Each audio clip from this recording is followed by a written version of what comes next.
Boa noite a todos. Que Jesus possa abençoar-nos, cada um, na noite de hoje, e envolver os nossos corações de paz e de amor.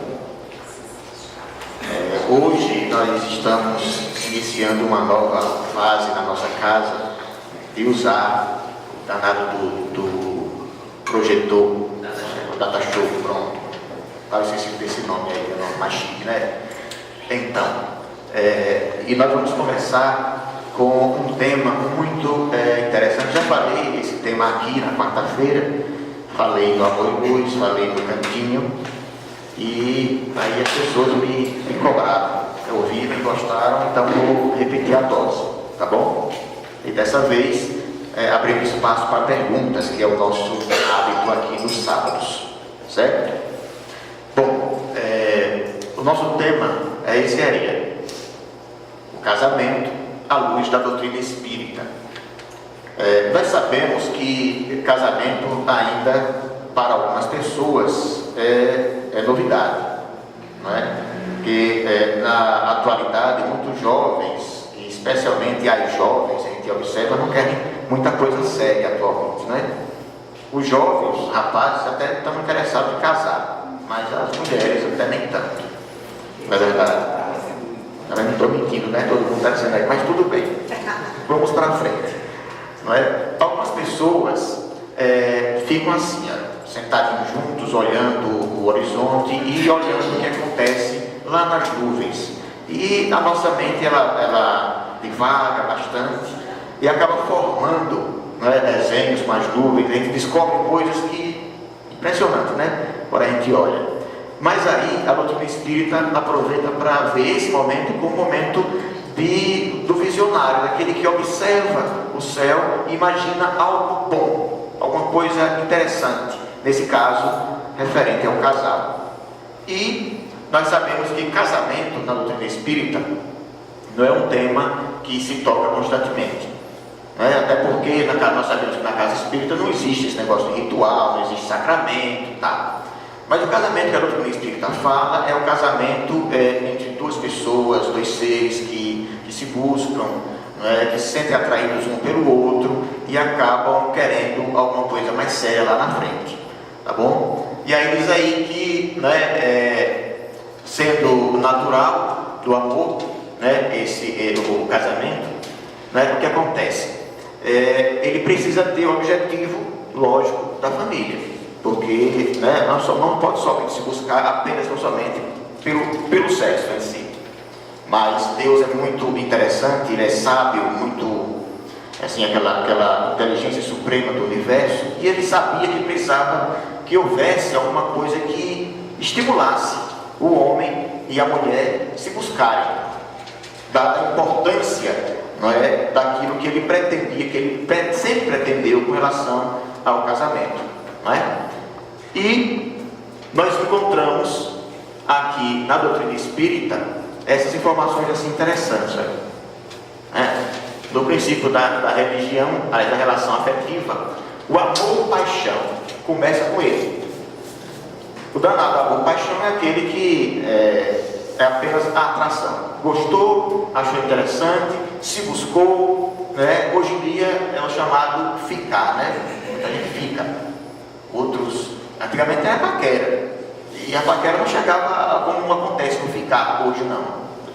É uma confusão, não consigo nem definir o que é que os jovens chamam hoje, denominam hoje das coisas que acontecem entre eles. E tem aqueles que numa balada, uma festa aí e tal, 4, 5, 6, 10, 20 beijos que acontecem. E aí as coisas vão acontecendo, sabe-se lá o que acontece depois, E aí tem também o amor, esse amor, que é o amor bonito, que vai acontecendo ao longo do tempo, que é o amor companheirismo. Esse amor é aquele que a doutrina espírita pretende que aconteça com as pessoas, entre um jovem e uma jovem. Esse amor é aquele que vai descambar mais adiante para o amor universal. O amor entre pessoas que se amam independentemente de qualquer coisa, sem impor condições.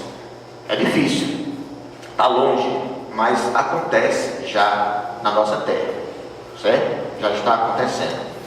Mas a doutrina espírita foi saber e procurou dar uma investigada sobre o que é que as pessoas acham do casamento. Nós sabemos que alguns jovens não têm a menor intenção de casar, até por ouvir de um e de outro como é o casamento.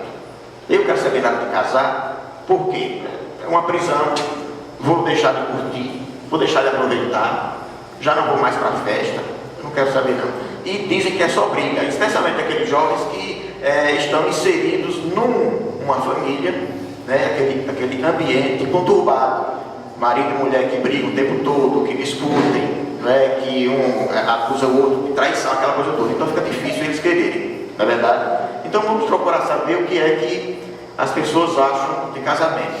Alguns acham que tudo são flores, tudo bonito, tudo interessante, mas aqueles que se amam apaixonadamente, perdidamente, é uma coisa linda, né? As pessoas se entreolham, não veem defeito, não veem nada de errado, se tem defeito, dá para notar, é tudo amor, tudo bonito. Mas tem aqueles que acham que é briga, é prisão, é tédio, é desentendimento, é desunião, é confusão o tempo todo. E aí fica aquela coisa, aqueles que não casaram ainda, alguns querem casar. Eu diria que a maioria querem casar. Os que já casaram e que não vivem uma boa relação, quando é que vivem uma relação mais ou menos, dizem, se por acaso eu me separasse, ou minha esposa ou meu esposo morresse, não me casaria mais. Não quero saber mais de conviver com homem ou com mulher na minha casa, não quero mais saber não. De jeito nenhum, é uma coisa ruim, desagradável, péssima, a experiência não foi boa. Outros já recomendam, casem, que é muito bom. Eu mesmo recomendo, podem casar, casem, é muito bom casar, é uma coisa maravilhosa. A convivência, aquelas diferenças, a somação, a divisão, a multiplicação, tudo isso acontece no casamento. Basta que a gente tenha olhos de enxergar, olhos de ver. Allan Kardec, para dar uma conotação mais interessante a respeito do assunto, ele questionou os espíritos sobre o casamento. E a primeira pergunta que ele fez sobre o casamento foi essa. Isso está no livro dos Espíritos. Foi isso aí. O casamento quer dizer, veja como é interessante, viu? Ele buscou logo dar uma ênfase. Ele quer dizer a união permanente entre dois seres. É contrário à lei natural? A pergunta foi até um tanto capciosa aos espíritos. E os espíritos responderam o seguinte: é um progresso na marcha da humanidade. Ou seja, casamento, minha gente, é necessário. E quem está pensando em casar, quem já casou, está progredindo. Quem não pretende casar, quem nunca casou e não quer casar, está estacionando na lei do progresso. Está dando uma paradinha. Certo? Então, mas há casos e casos. Há aqueles casos em que a pessoa veio para cá e não era para casar. Ela tinha um objetivo, tinha uma missão, uma tarefa a cumprir, e o casamento, de uma certa forma, iria atrapalhar. Então, elas não casam. Não quer dizer, nesse caso, que ela estacionou, não. E aí vem outra pergunta para dar, né, aquela ênfase maior, aquela certeza. Ele pergunta, então, o que seria, qual seria o efeito da extinção do casamento na sociedade humana, aqui entre nós? Qual seria esse efeito? E os espíritos são taxativos. Eles dizem que seria o retorno à vida animal. Por que a vida animal? Quer dizer que o animal não presta, não, porque o animal ele não tem aquela permanência com o seu cônjuge, o seu par, o seu parceiro. Não tem. Um ou outro, uma outra espécie acaba tendo, mas nem todos têm. E como animal a gente generaliza, não é? A gente vai contar assim, apontar de dedo quais são as espécies que acasalam e permanecem por um tempo. Não é verdade? O resto é tudo, né, polígamo, vamos dizer assim. Gostam de haréns, né? Então tem homens que gostam de haréns também. Mas a poligamia tem uma questão lá na doutrina espírita, no livro dos Espíritos, que questiona sobre resolver a questão do casamento nesse sentido. Eu não trouxe não a pergunta, mas ele pergunta o que é o mais correto? É a poligamia ou a bigamia? Não é? Nenhum dos dois. Correto é a monogamia. Ou seja, se casar uma vez com a pessoa, não casar com essa ou com aquela. Nem duas, nem três, nem quatro, nem cinco. Um outro casamento depois daquele pode acontecer, não tem problema. Mas, ao mesmo tempo, não, aí não faz sentido, né? É uma questão de sentimentos. E a gente não pode estar mexendo, brincando com os sentimentos das pessoas, porque a gente está assumindo um compromisso extremamente sério para a próxima ou futuras encarnações. Certo? Didaticamente, Martins Peralva, no seu livro Estudando a Mediunidade, ele teve o cuidado de tratar especificamente sobre o casamento. E ele cunhou o casamento em 5 tipos que acontecem entre nós. Se a gente for parar para pensar depois que a gente observar esses tipos, a gente vai ver que dá para identificar esses tipos de casamento entre a gente, tá certo? Tá aí. Primeiro casamento, acidentais. Segundo, expiações e provações. Expiatório, provacional. E sacrificiais. Interessante, né? Afins e transcendentes. Vocês notem, vocês vão perceber que está numa sequência interessante, do mais simples até o mais complexo e o mais puro. Vamos ver cada um especificamente. Os acidentais. Olha aí. Acidental é quando nós sabemos que... Esse pessoal você deve conhecer alguns que eu peguei na internet. E vocês notem que esse tipo de relacionamento é fogo de palha. Pode acontecer o casamento? Pode. Pode dar certo até o final? Pode. Tá certo? Tudo pode. Mas a tendência é que ele não vá muito avante, o casamento. Por quê? Porque esse casamento é um encontro assim, fortuito. Não é uma coisa que houve uma preparação antes para que acontecesse, não. Casamento entre duas pessoas que se encontram pela primeira vez e criam um relacionamento pela primeira vez. Desse casamento, lógico, vão surgir, não é, futuros enlaces, futuras ligações e tal. Mas foi o primeiro encontro. São os casamentos acidentais. Tá certo? Tem um outro que esse aí é o que mais acontece. Os expiatórios, os provacionais. São aqueles casamentos em que as pessoas se reencontram, erraram bastante lá atrás, cometeram intrigas entre si, um machucou o outro, um prejudicou o outro de alguma forma, e aí eles retornam. E é sempre, muitas vezes, discussão, desentendimento, briga, pode acontecer até separação, tá certo? Mas vocês vão perceber que é importante que o casal, ele procure conversar, dialogar, se entender, para que as coisas funcionem. E aí, está dizendo que aí que em vidas anteriores, marido e mulher erraram muito, reencarnam num novo lar, eles novamente, para corrigir erros cometidos. Reencontro de almas, portanto já se encontraram antes, não é a primeira vez que eles estão juntos, pode ser a segunda, a terceira, a quarta, tá certo? Para que eles comecem a fazer os reajustes necessários para a evolução deles. Se não acontecer, eles vão ter que voltar de novo, não tem jeito, tá certo? Uma vez que houve relacionamento e o relacionamento ficaram arestas para resolver, pode ter certeza, vai voltar de novo. Pode não ser na próxima reencarnação, numa futura vai acontecer de novo. Pode não ser casados, pode ser pai e filho, não é? Irmão e irmã. Os sacrificiais, esse casamento daí, a gente vê com frequência também. O expiatório provacional é o que mais acontece, até por conta da condição da Terra, não é? Nós somos um planeta de provas e expiações. Portanto, a grande maioria, eu diria que cerca de 90% dos casamentos é desse tipo, expiatório, provacional. Certo? O sacrificial acontece também. Vocês podem até recordar em algum caso ou outro. Vimos até na rua aqui o caso aqui da avó dela, né? Vejam os sacrifícios que algumas pessoas fazem para casar. Pessoas até se amam, viu? Se amam. Tá certo que ela não é uma pessoa linda, essa senhora aí, mas ele ama ela. Não é nenhum sacrifício para ele. O sacrifício, muitas vezes, é de quem está assistindo. Tá certo? É verdade. Agora isso aí eu acho que é pior, não sei. Nossa!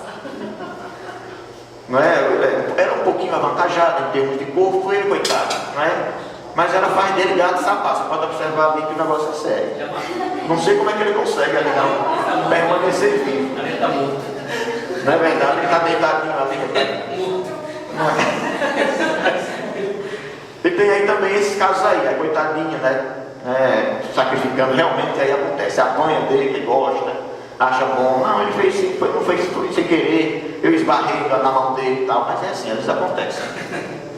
Esbarra na mão esbarra, acontece também. Então esse aí é a união de um espírito um tanto evoluído com outro menos evoluído, com o fim de auxiliá-lo a progredir. Vejam que acontece. Acontece com muita frequência. Às vezes é um beberrão, um cachaceiro que chega em casa já derrubando tudo, quebrando as coisas, e aquela senhora lá, tranquila, leva ele para dar banho, troca a roupa dele, bota ele para dormir e tal. Né? Acontece. E o contrário também. Às vezes o cara é aquela pessoa fantástica, maravilhosa. Aí a pessoa, não sei como é que você casou com aquela pessoa. É impressionante. Né? Uma desgraça de mulher, eu mesmo, para mim não daria. E o cara está lá suportando, né? Talvez até já amando. E os afins? Acontece também. Os afins. Na nossa terra, todos os tipos de casamento acontecem, viu?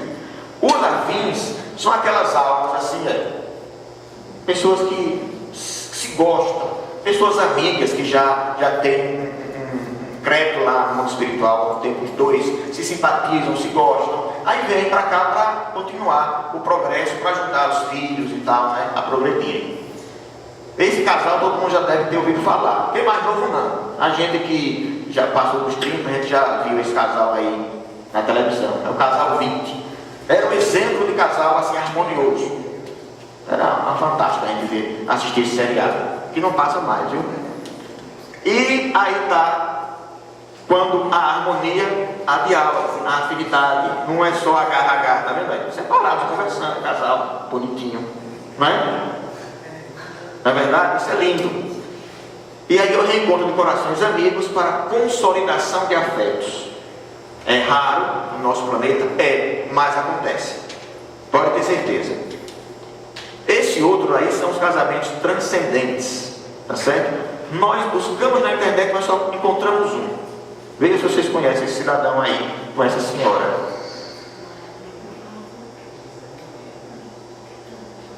Agora com essa outra foto fica mais fácil aqui. É Gandhi e a esposa. Gandhi, aos 40 anos de idade, chegou para a esposa e disse: olha, vamos combinar uma coisa. Não vai mais haver relação sexual entre nós a partir de agora. Porque nós precisamos de toda a energia possível para libertar a Índia do jugo da Inglaterra. E a gente jogar a energia fora fazendo sexo, a gente não vai conseguir. Eu vou precisar passar fome, fazer greve de fome, a desgraça toda, e não vai ter condição. E aí o que aconteceu? Ele conseguiu libertar a Índia do jugo da Inglaterra sem levantar uma arma sequer, sem derramar uma gota de sangue, sem dar um grito. Ele libertou a Índia. Então ele veio com essa missão, libertou milhões de pessoas do jugo da Inglaterra, que foi quem colonizou a Índia, certo? Então é aí, almas engrandecidas do bem e que se buscam para realizações imortais. Quem duvida que o que Gandhi fez ficou na imortalidade? Mas ele precisava ter aquela mulher do lado dele para ajudar. Se não tivesse, não tinha condição. Ele não conseguiria. Certo? Mas existem, né, algumas situações no casamento que precisamos, digamos assim, elencar para a gente ir se ajudando. Porque o problema do casamento, o pior problema é o da convivência. Porque as pessoas se casam, eles aprendem, às vezes você fazem uns cursos por aí, algumas religiões, dizendo que, olha, vocês, quando se casarem, vocês vão ser apenas um. uma só carne, ou dois que se juntam para formar uma. Isso não acontece. Isso é pura ilusão. Não acontece. Continuarão sendo indivíduos com seus pendores, seus gostos, seus defeitos, suas qualidades, seus vícios. Vícios que, quando jovens, quando solteiros, eram desse tamanho. Quando casam, crescem. Crescem. Porque quando eram solteiros, no relacionamento, não é? A dois, aquela coisa toda, um querendo convencer o outro de que era a melhor pessoa para ela ou para ele, aí escondiam defeitos. E ainda naquela ilusão do amor, o amor-paixão, quem enxergava algum defeito, disse, cara, é besteira quando casar passa. Não é? Quantas vezes eu já não tive a oportunidade de ir conversando lá no Amor e Luz, nas entrevistas, com pessoas que iam se casar, mas chegavam lá dizendo, olha, ele é bravo, ele é ciumento, bebe, quando bebe, às vezes até ameaça de bater, ciumento, aquela coisa toda. E aí eu perguntava, você aguenta esse defeito dele? Você acha que dá para suportar? Dá para levar? Ela dizia, não, do jeito que está, não, mas melhora quando casar, melhora não, melhora não. Quando casar, é pior. Então, dê um jeito de você assimilar isso dentro de você. Se você conseguir assimilar, pode casar. Agora, se não, dê um freio. Dê um tempo. Agora, eu não vou dizer assim, não casa. Não vou dizer isso, não. Quem vai dizer isso é a sua consciência. É o seu coração. Uma dessas pessoas teimou e casou. Não demorou um ano o casamento. Apanhou por desgraça, saiu correndo, fugiu, deixou Itabaiana, foi para outro estado para ver se conseguia se livrar. Ele procurou, foi atrás dele para matar ela. É verdade, isso acontece. Então é importante que analisemos o outro, tentemos conhecer o outro logo e ver se o defeito que o outro apresenta dá para suportar, dá para levar. Porque se não der, conselho de amigo, cai fora. Porque no casamento fica pior. Porque lá entre quatro paredes, as máscaras vão embora. Lá estão face a face, de forma limpa, totalmente despida. E aí a coisa pega. Aí vão notar a escova lá no lugar errado, a parte de dente aberta, o sapato fora do lugar, chega, joga, chuta para cá, chuta para lá. A mulher tem o cabelo, joga tudo dentro da pia, o cara vai lá, eita, que desgraça, tá todo entupido e tal. Isso acontece, minha gente, é normal, faz parte do relacionamento, é a convivência. E aí nós vamos ver o que é a convivência. Vejam aí, quem não já passou por isso? Né? O cara não quer, vai ter que tirar agora, tal. Acontece isso. E aí, né? Empurradinhos, aquela coisa, um de costa para o outro tentando, não é verdade? Mas também tem essas situações interessantes, agradáveis, não tem? Tem. Tudo bonitinho, né? Brincando, sorrindo. O Espiritismo, ele tem uma grande contribuição em favor da estabilidade matrimonial. Ele nos mostra que, a par dos imperativos da natureza, defrontamos-nos no casamento com o desafio da convivência, que faz parte do nosso aprendizado como espíritos eternos. A gente aprende a conviver, não é dentro de casa com o irmão, com a irmã, com a mãe, com o pai, não. A gente não aprende. Por que não? Porque nós temos nosso pai e nossa mãe. Muitas vezes a nossa mãe passa a mão na cabeça, é assim mesmo, tal. Protege o mais fraquinho. O fraquinho, o irmãozinho tal, pinta e bota, a mãe vai lá e já bate o outro, nem viu, vai lá já chega o outro, porque o outro bicho estava batendo, estava apanhando. Isso não é regra de convivência, mas no casamento é. O casamento você começa a conhecer, conviver com alguém, como é o outro, certo? E aí a gente aprende de verdade. Indissolubilidade do casamento. Antes de falar sobre a indissolubilidade do casamento, vamos lembrar, no caso, algumas pessoas já ouviram falar aqui. Eu já falei, me parece até que Heraldo já contou essa história, mas eu vou contar de novo, porque é interessante. Diz que um fazendeiro, muito rico, né, foi casado. E ele disse que, olha, casei e foi um mar de rosa, uma felicidade, não teve problema nenhum. Foi para a igreja e tal, minha noiva e tal. O padre disse, olha, estão casados, marido e mulher. Beleza. Agora pode beijar a noiva, tá? Beijou. Nervoso, pegou logo a mulher, botou no cavalo, pintou e bordou. Lua de mel. 500 metros depois do cavalo dá uma tropeçada. Ele sai do cavalo, olha para a cara do cavalo e diz assim, olha, primeira vez, montou no cavalo, mais 500 metros o cavalo tropeça de novo.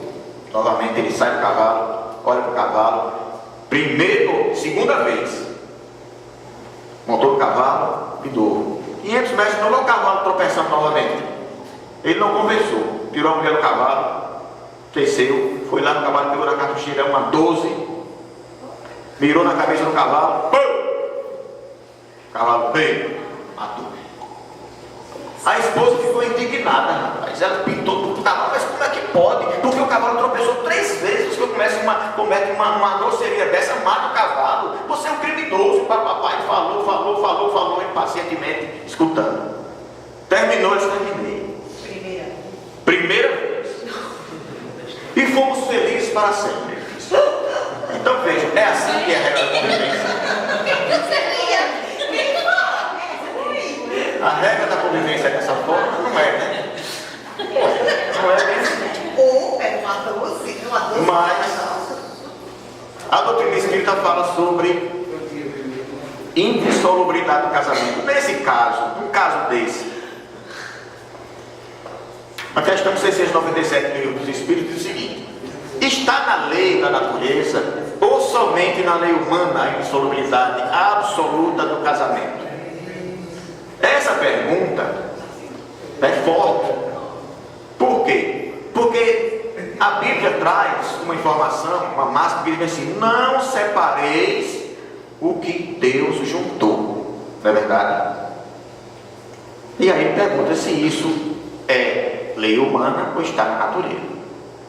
E aí ele diz o seguinte: é uma lei humana muito contrária à da natureza, mas os homens podem modificar suas leis, só as da natureza são imutáveis. Parece estranho, né? Isso daí. E aí quer dizer que pode separar, porque deu errado. Fulano de tal está lá aos trancos e barrancos, um apanhando o outro, aquela coisa, um ameaçou matar e tal. E aí, tem que permanecer casado? Olha a situação. Aquele primeiro casal todo mundo conhece, né? Quem é jovem, adolescente. Não vou falar não, vocês que se virem aí.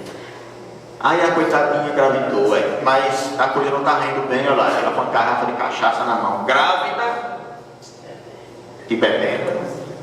Veja que cabeça dessa cidadã. E fumando. E aí acontece essa relação aí, essa dificuldade, briga, confusão e tal. Aí ela bebe e eu também bebo, olha lá, coitadinha. Aí a situação piora, aquele caso lá, o cara batendo nela. Chega um ponto que vai lá na delegacia os dois. Certo? É para continuar assim? Não, né? O bom senso diz que não. E aí, o que é que o Evangelho segundo o Espiritismo diz? No capítulo 22, item 3, Jesus disse: não separeis os homens na terra o que Deus uniu nos céus. Como é que Deus une lá nos céus? Ele une os seres na sua forma mais pura, ou seja, pelo sentimento, coração a coração. E nessa união ninguém deve interferir, seja por ciúmes ou por inveja.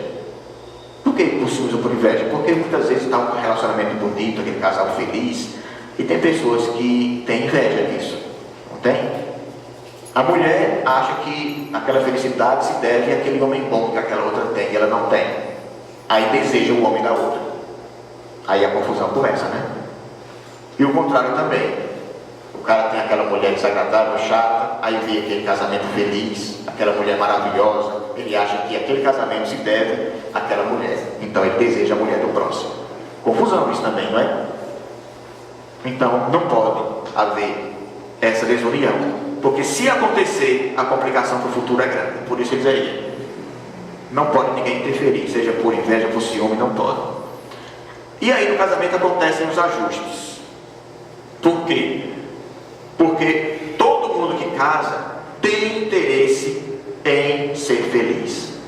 Pode até nem ter interesse em fazer a felicidade do outro, não é? Porque nós somos egoístas, nós queremos ser felizes, não é? Nós queremos geralmente que a outra ou o outro nos faça feliz, quando na realidade o papel é o inverso. Eu, quando vou casar, a minha pretensão é fazer ela, que eu digo que gosto, que amo, feliz. Certo? Aí resulta aí da conversa, começa aquela conversa assim, tal, meio dura, aí se juntam, vem o bebezinho, coisa linda, né? Coisa linda, a felicidade chega. Então casar quer dizer adaptar-se ou ajustar-se. Casar é ter os mesmos ideais, as mesmas preocupações, os mesmos sentimentos e as mesmas aspirações. Se vocês que estiverem se relacionando lá não tiver isso, nem vão à frente. Se cada um tem uma ideia diferente, um objeto diferente, não vá não. Pode parar por aí, não vai dar certo.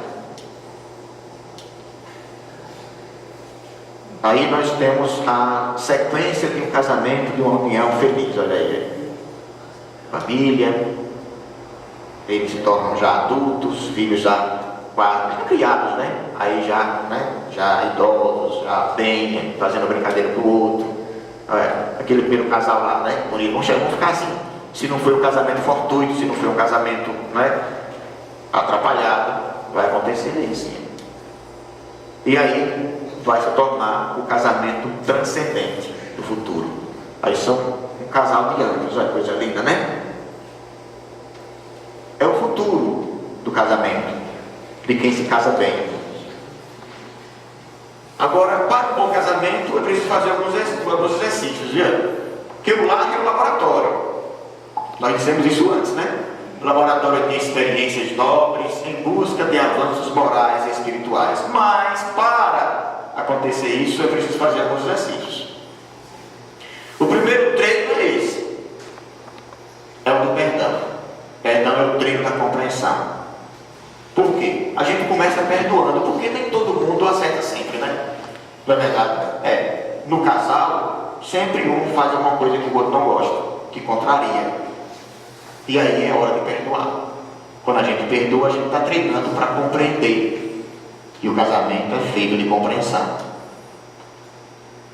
Tem a tolerância. A tolerância é o treino da aceitação. Quando você tolera aquelas coisas que acontecem, você deixa para lá e tal, você está fazendo o quê? Está aceitando o outro como o outro é. E vem esse outro treino aí, o da atenção. É o treino do diálogo. Porque se você não presta atenção, não dá atenção ao outro, nunca vai haver diálogo. O outro conversa e você pensando em outra coisa, fingindo que não está acontecendo nada, fingindo que não é com ele ou com ela, tá. Não acontece diálogo. A maioria dos casamentos acabam por falta disso aí. Por diálogo. Falta do diálogo. E algumas pessoas chegavam para mim e diziam, mas eu converso, falo para ele isso e tal. Aí eu perguntei, ele disse o que? Isso nada, fica calado o tempo todo. Não teve diálogo, meu filho. Você tem que dialogar. Dialogar significa o quê? Você diz uma coisa e o outro diz outra.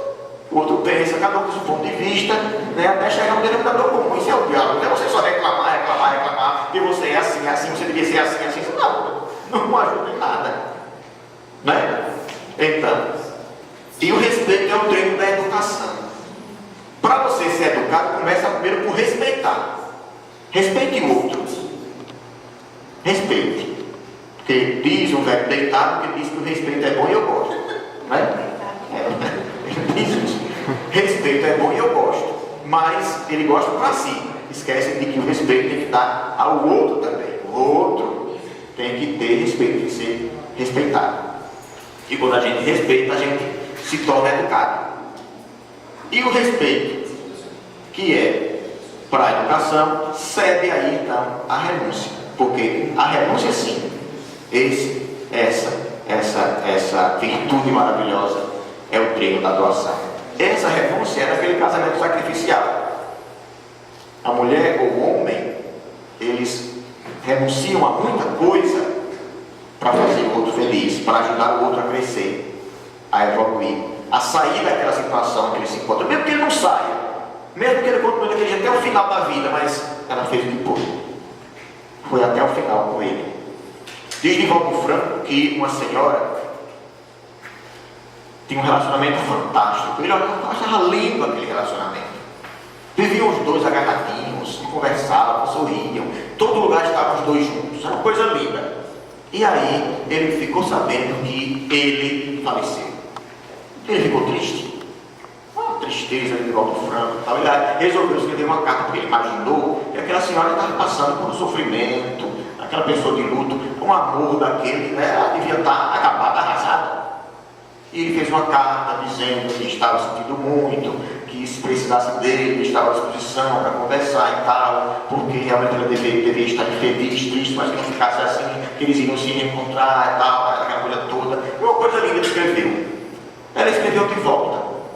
Não é? Ela teve pena de Divaldo, né? Aparece Divaldo. Divaldo, eu estou feliz, Divaldo. Estou aliviada que aquele desgraçado foi embora, me deixou, me importunava, ele não me deixava em paz, era uma desgraça. Graças a Deus, Divaldo, que ele morreu. Graças a Deus que eu tive que aturar ele esse tempo todo. Graças a Deus que, como eu sou espírito, né, Divaldo? Eu aprendi a suportar, então suportei quando pude e pronto, foi embora. Divaldo Franco ficou triste, mas como é que pode um negócio desse? E aí ele não fez, né? Deixou passar em branco, não. Fez outra carta, depois vocês vão voltar de novo juntos. Mas por quê? Porque a gente tem que aprender na terra a amar. Você só suportou ele esse tempo todo. E você agora vai ter que voltar com ele de novo, com todos os defeitos que ele tem, até uma situação até pior, para passar a amá-lo. Certo? Então é por aí, né? E aí, nós precisamos saber qual é a finalidade do casamento. Porque falar tudo isso, essa coisa bonita e tal, e para que serve o casamento? E a gente aprende na doutrina espírita que casamento é feito, para que haja constituição da família. A família é a primeira célula da sociedade e começa com o casamento. Começa com o casamento. Não existe família sem casamento, gente. A família feliz proporciona uma sociedade sadia e feliz. Uma família harmonizada, várias famílias harmonizadas, vão proporcionar uma sociedade mais justa, mais calma, com paz. E começa tudo isso no casamento.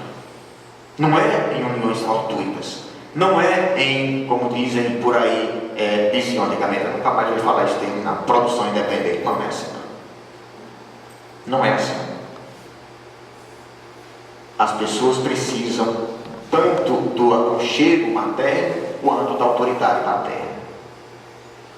A vida vai dizer mais tarde que se só teve um lado, a pessoa vai sentir. O homem ou a mulher não terão uma encarnação completa, correta, adequada. Seus sentimentos, suas emoções, sua razão, alguma coisa vai falhar. Então é importante que haja a presença tanto do marido quanto da esposa. Não necessariamente com esses dois nomes, porque se convencionou que marido e esposa não é coisa de igreja, não tem nada a ver, são os cônjuges, parceiro e parceira. Não precisa para casar, papel com alinhas, nada disso. O importante é a convivência, amar um ao outro, resolver viver juntos, produzir filhos, criá-los para a vida e chegar à felicidade. Esse é o objetivo do casamento. Casar é bom, casar é progresso, casar é ajudar o progresso da humanidade, casar é ajudar a fazer a transição que nós estamos vivendo nesse momento. Tá certo? Então aqui nós temos algumas perguntas, né? Antes de dizer obrigado a todos, tem uma pergunta aqui. podemos Só, mas possível um momento. o horário. O horário.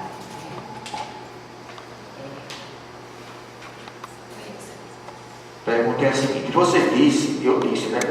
Disse que quando o casal tem divergências de ideias, é melhor não seguir adiante. Não foi bem assim que eu disse, mas vamos lá. Como exercitar o perdão, a tolerância, a paciência e outras virtudes se não seguirmos adiante? Não foi bem